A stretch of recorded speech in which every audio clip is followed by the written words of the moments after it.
नमस्कार, स्वागत है आपका। मेरा नाम है विपिन बेबाक। हमारे साथ मौजूद हैं प्रोफेसर रमेश यादव और बराबर में हमारे साथ मौजूद हैं सुमिति यादव जी। दोनों कांग्रेस के वरिष्ठ नेता हैं और चर्चा करेंगे दिल्ली की घटना पर। राजेंद्र नगर में जो घटना हुई है उसमें कई छात्रों की दुखद मौत हुई है। तो स्वागत है साहब। जी धन्यवाद।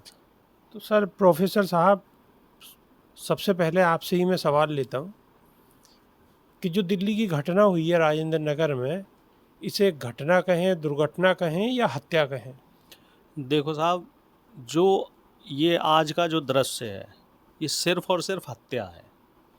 इस हत्या इसलिए बोला जा रहा है इसको क्योंकि आप ये बताइए कि जो बेसमेंट में पहले तो लाइब्रेरी बननी नहीं चाहिए। बेसमेंट में तो इस तरह का कोई काम होता ही नहीं है। बेसमेंट बेसिकली स्टोर रूम या आपका पार्किंग के लिए यूज होता है। और अगर आप देखो आरटीआई के जरिए जानकारी निकलवाई गई है, सिर्फ यही एक कोचिंग नहीं है, इस जैसी 70 कोचिंग संस्थान और हैं जो इलीगल तरीके से कोचिंग चला रहे हैं। मतलब सेफ्टी के वहाँ नॉर्म्स फॉलो नहीं हो रहे, सिक्योरिटी के नॉर्म्स फॉलो नहीं हो रहे, पार्किंग की जगह उन्होंने वहाँ पे लाइब्रेरी बना रखी है और एनओसी नहीं ली हुई है, बिना एनओसी के ही ये चल रही हैं। तो इसमें सवाल ये खड़ा होता है कि पुलिस प्रशासन क्या कर रहा है, दिल्ली का शिक्षा मंत्रालय क्या कर रहा है, दिल्ली की केजरीवाल जी की सरकार आखिर क्यों शांत है, क्यों उन्होंने इस पे कोई एक्शन नहीं लिया, और सबसे बड़ी बात दिल्ली की घटना है तो केंद्र सरकार इस पे उदासीन क्यों है, और खास तौर पे सिर्फ इसी कोचिंग की बात। प्रोफेसर साहब, अगर हम ये बात कहें कि घटना दिल्ली की है और दिल्ली में कई सारी चीज़ें बड़ा अलग अलग है, कुछ केंद्र के अंडर में आता है और कुछ जो राज्य सरकार के अंडर में आता है, और राज्य सरकार की स्थिति ये है कि मुख्यमंत्री काफ़ी दिनों से जेल में है, वहाँ के शिक्षा मंत्री लगभग 2 साल से जेल में हैं, और जो स्वास्थ्य मंत्री हैं उन्हें तो शायद कई साल हो गए। तो ये एक दूसरे पे इस चीज़ का ठीकरा फोड़ा जाएगा, ये निश्चित है, फोड़ना ही है। वो उन पे उस ठीकरे को फोड़ेंगे, वो उन पे फोड़ेंगे। लेकिन आप एक बात बताइए कि जिन माँ बापों ने अपने पाले पोसे बच्चे, जिनके ऊपर मेहनत करी है, खर्चा करा है और उन्हें पढ़ने के लिए आगे उन्हें तैयारी करने के लिए कोचिंग में भेजा गया है, उनके साथ इस तरीके की घटना होना, इससे ज़्यादा दुर्भाग्यपूर्ण कोई घटना नहीं हो सकती। नहीं, निश्चित तौर पे दुर्घटना जो है बहुत दुर्भाग्यपूर्ण है। और मैं जो बात कहना चाह रहा था वो ये था, खास तौर से इसी कोचिंग की बात करी जाए, राव आईएएस की, तो इसके खिलाफ कंप्लेंट भी की जा चुकी है जून के महीने में। बाकायदा कंप्लेंट है, मैं आपको वो चीज़ फॉरवर्ड कर दूंगा, आप उसको चैनल पे चलाएंगे उसको, कि कैसे कैसे उसके खिलाफ लिखित में कंप्लेंट की गई। और 2 महीने बाद देखो आप, दुखद घटना हो गई 2 महीने बाद ही। और पहले 2 महीने पहले ही शिकायतकर्ता ने आगाह कर दिया था कि यहाँ कोई बड़ी घटना हो सकती है। इससे पहले पटेल नगर की घटना देखो, करंट लगने से मौत हो गई एक छात्र की, और करंट का वो जो तार जो फोटो वायरल हो रहा है, तो वो आप देखो कि किस तरीके से वहाँ कोचिंग के बाहर मकड़ जाल एक बना हुआ है। और तीसरी इसमें जो आपने जो सवाल किया है कि साहब ये बताओ जी, जब शिक्षा मंत्री 2 साल से जेल में है तो नई शिक्षा मंत्री तो बन गए हैं ना, स्वास्थ्य मंत्री जेल में है तो नए स्वास्थ्य मंत्री भी बनाए गए हैं। इन लोगों की क्या जवाबदेही है? क्या सिर्फ ये ब्लेम गेम खेलेंगे? और फिर एलजी जब हर मामले में टांग अड़ा सकते थे तो यहाँ एलजी कहाँ गायब है? नहीं, मेरा कहने का, हमने जो सवाल किया आपसे उसका कहीं ना कहीं मतलब यही था, क्योंकि जब एलजी भी हैं, भाई एलजी भी वो तो केंद्र सरकार के अधीन है। वो तो बताओ, जब मुख्यमंत्री जेल में है तो एलजी की जिम्मेदारी बनती कि नहीं बनती? तो एलजी भैया क्या कर रहे हैं? और पानी और बरसात अभी तो चल नहीं रही, 1 महीने से यहाँ दिल्ली में बाढ़ की स्थिति है। तो एलजी जब हर काम में टांग अड़ा सकते हैं, मोदी जी और मोदी जी के सांसद जब हर काम में टांग अड़ा सकते, तो यहाँ हस्तक्षेप क्यों नहीं कर सकते? हम तो एक बात ये मानते हैं कि मोदी जी ने जब जम्मू कश्मीर में राष्ट्रपति शासन लगा दिया, और अगर इन्हें लग रहा था कि दिल्ली की सरकार कोई काम नहीं कर रही है, बच्चों की जान से बढ़ के कुछ है, तो आप यहाँ भी राष्ट्रपति शासन लगा देते। लेकिन हो क्या रहा है कि एक दूसरे के पाले में गेंद डाल के बच्चों के भविष्य के साथ खिलवाड़ किया जा रहा है, दिल्ली की जनता के भविष्य के साथ खिलवाड़ किया जा रहा है, दिल्ली की जनता की जान जोखिम में डाली जा रही है। बताइए, जो श्रेया यादव जो बच्ची है जिसकी दुखद मृत्यु हुई, और जो तमाम बच्चे उसमें जिनकी मृत्यु हुई है, हालांकि संख्या वो सिर्फ 3 बता रहे हैं, लेकिन मुझे जो जानकारी मिली है, जो वहाँ कोचिंग में बच्चे हैं और आसपास जो रात में रिपोर्टिंग करने जो लोग गए हैं, वो लोग ये कह रहे हैं कि साहब कम से कम 9 से 10 बच्चे अंदर फंसे हुए थे। सिर्फ 3 की पुष्टि हुई है, अभी बाकी की पुष्टि नहीं हुई। तो मुझे ऐसा लग रहा है ये संख्या बढ़ सकती है, हो सकता है अभी हम लोगों की रिपोर्टिंग के टाइम ये आंकड़ा बढ़ के भी आ जाए। और उनके परिवार वालों से पूछो, आप लाखों रुपए उनसे फीस ले रहे हो और उन्हें सुविधाओं के नाम पे आप क्या दे रहे हो?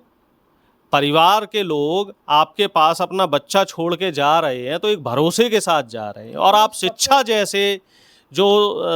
जैसी जो पवित्र चीज है, आप उसका आपने धंधा बना रखा सवाल है। तो इन चीज़ों पे भी उठेंगे कि आप बेसमेंट का इस्तेमाल सिर्फ एक गोदाम के लिए किया जा गोदाम या सकता है पार्किंग? या पार्किंग के लिए किया जा सकता है, और आप उसमें इस तरह की गतिविधि कर रहे हैं, तो यही खुद अपने आप में एक सवालों के घेरे में ये सारी चीज़ें आती हैं। नहीं, इसमें तो सबसे पहले पुलिस का एक्शन होना चाहिए। आखिर पुलिस का फिर काम क्या है?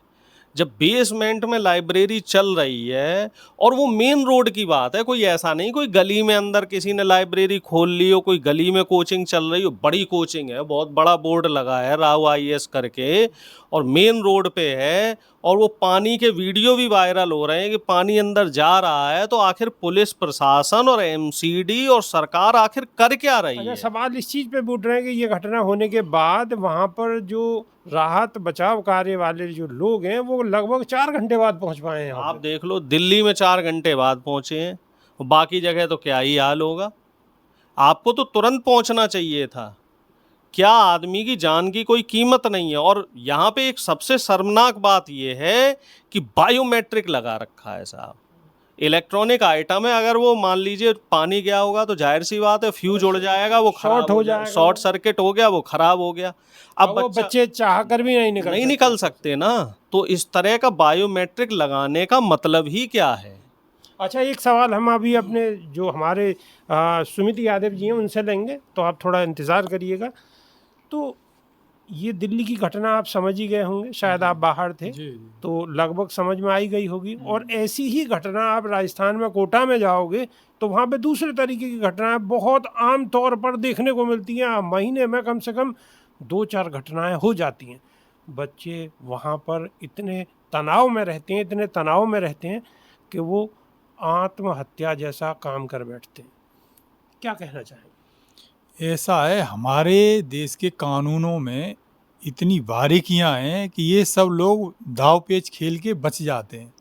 तो मैं तो सरकार से ये मांग करूंगा जो है कि जब एलजी अपने आप को वहाँ का सबसे बड़ा वो प्रशासक मानते हैं तो एलजी महोदय पहले तो इस्तीफा दे दें वहाँ, क्योंकि ये बड़ी शर्मनाक घटना है।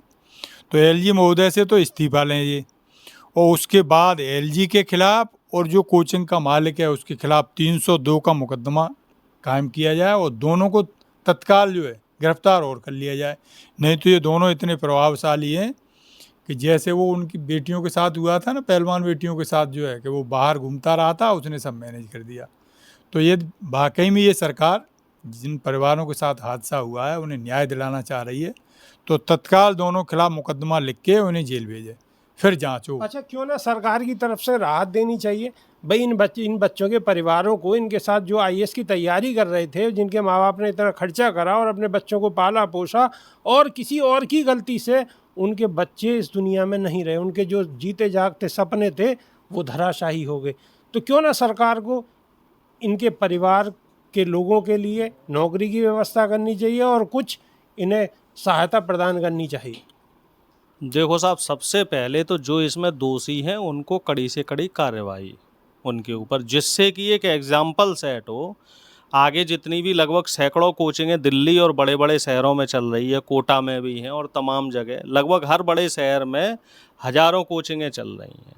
तो कुछ ऐसे एग्जाम्पल सेट होने चाहिए कि ऐसी घटना ना हो, ऐसी घटना दोबारा ना हो। और दूसरा, इसमें अगर ऐसी कोई घटना हो जाती है तो ये ऐसा कोई नियम और कानून बन जाए कि जिसमें जो परिवार है उसको एक लमसम अमाउंट कंपनसेशन के रूप में दी जाए। हालांकि देखिए, किसी के घर से कोई परिवार से कोई व्यक्ति चला जाता है, ये ऐसी तो क्षति है उसका कि कोई इसकी पूर्ति नहीं replacement हो तो है सकती। नहीं, बिल्कुल, क्षतिपूर्ति बिल्कुल। नहीं हो सकती, लेकिन फिर भी एक वो संतोषजनक एक सांत्वना के रूप में कुछ इस तरीके से भी सरकार को कदम उठाना चाहिए।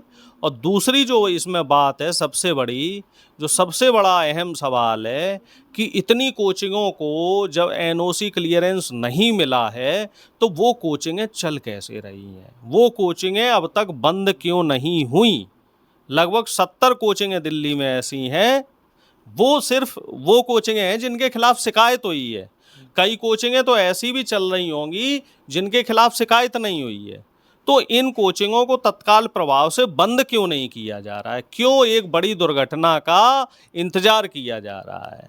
सवाल इसमें कई हैं, और सवाल इसमें हम तो ये कह रहे हैं सबसे ज़्यादा जिम्मेदारी बनती है केंद्र सरकार की, एलजी की, और फिर उसके बाद जिम्मेदारी बनती है दिल्ली सरकार की। और जिम्मेदारी से कोई भी व्यक्ति यहाँ पे बच नहीं सकता और अपने आप का पल्ला जो है झाड़ नहीं सकता कि साहब इसके पाले में गेंद फेंक दें और उसके पाले में गेंद फेंक दें। इससे काम चलेगा नहीं साहब, इससे काम चलेगा नहीं। जिम्मेदारी लेनी पड़ेगी और इस तरीके की जितनी भी कोचिंग सेंटर खुले हुए हैं सरकार को उन पर पैनी नज़र रखनी चाहिए, कम से कम इस तरीके की घटना की पुनरावृत्ति ना हो। अभी के लिए सिर्फ इतना ही। नई वीडियो में फिर आपके सामने रूबरू होंगे। जब तक के लिए बहुत बहुत शुक्रिया। धन्यवाद साहब। जी बहुत बहुत धन्यवाद। धन्यवाद। शुक्रिया जोज। नमस्कार।